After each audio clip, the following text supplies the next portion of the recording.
No, there are no straight lines. So for me, there was not a huge amount of long-term planning. At a certain point, I felt like I needed a long-term plan, but then what I also found is that any long-term plan immediately hits the ugly truth of reality and then becomes a joke. And so for me, I think very carefully about what's next. What's next? E.L. Doctorow, the great novelist, had this lovely metaphor for writing. I think it's true in some levels for careers and for life, which is that you're driving on a dark night and you have your headlights on and you can only see, a few meters ahead of you. And that's sometimes aggravating. But the thing is, you can make the whole journey that way.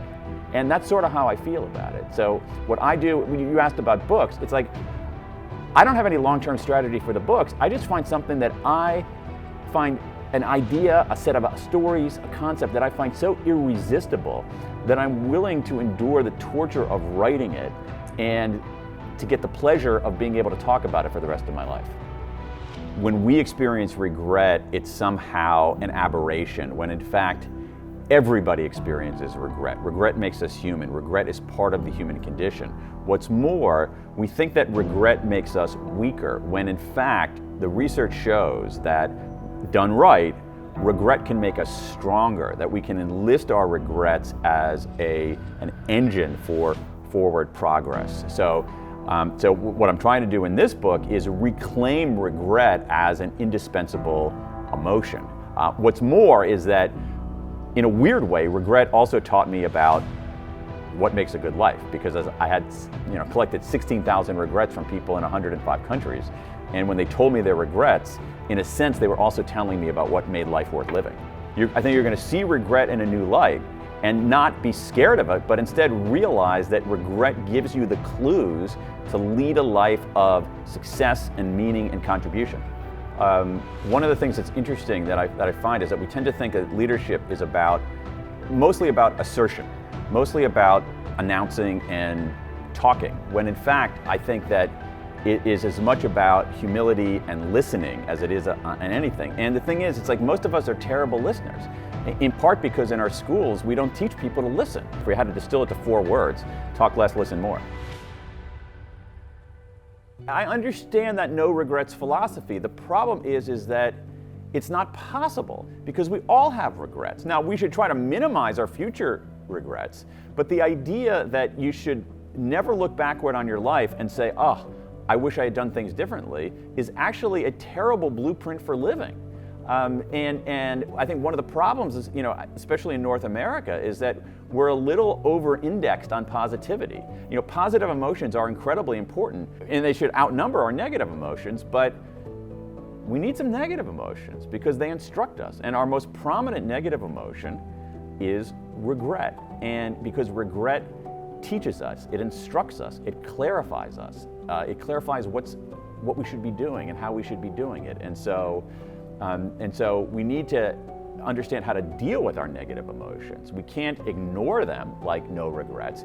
We can't wallow in them like, oh my God, it's so terrible, I'm such an awful person. What we need to do is we need to think about our regrets, and when we think about our regrets, the evidence is pretty clear that they can help us make better decisions, solve problems faster, be better strategists, find greater meaning in our life. Regret hurts. There's no question about that. But here's the thing. Regret also instructs, and you can't have one without the other.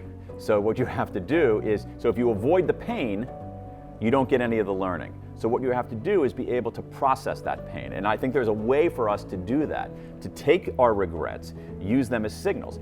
We haven't been taught to do that. That's the problem. We have this weird view of negative emotions. Like some of us think, oh, positive all the time, That leads to delusion.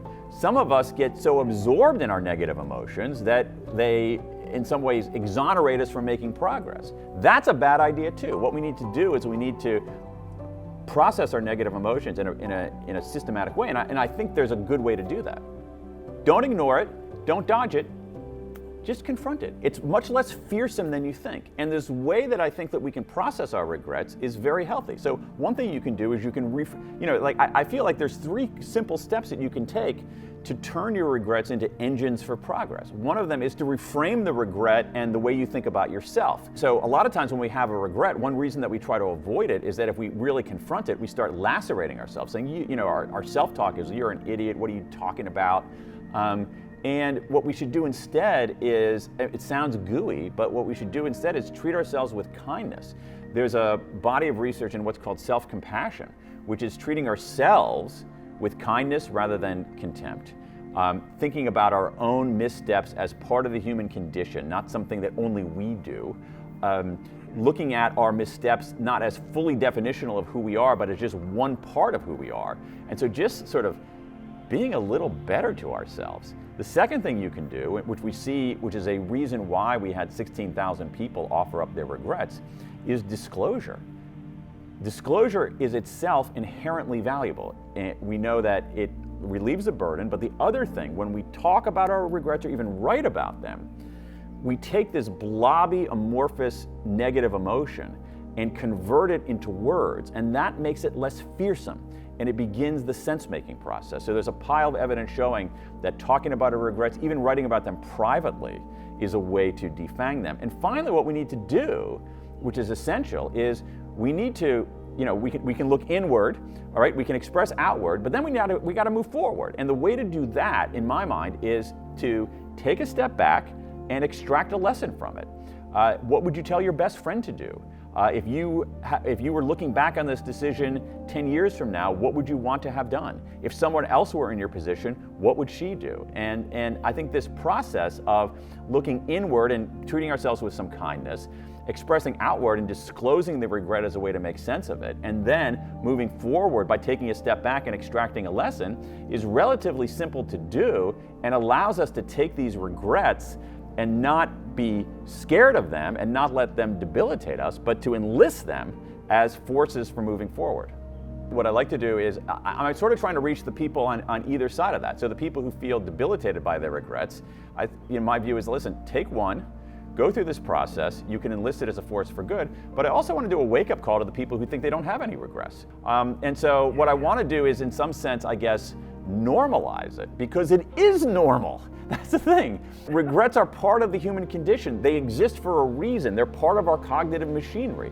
The only people without regrets are 5-year-olds, people with brain damage, and sociopaths. The rest of us have regrets, And so instead of denying that humanity, let's embrace it and use it.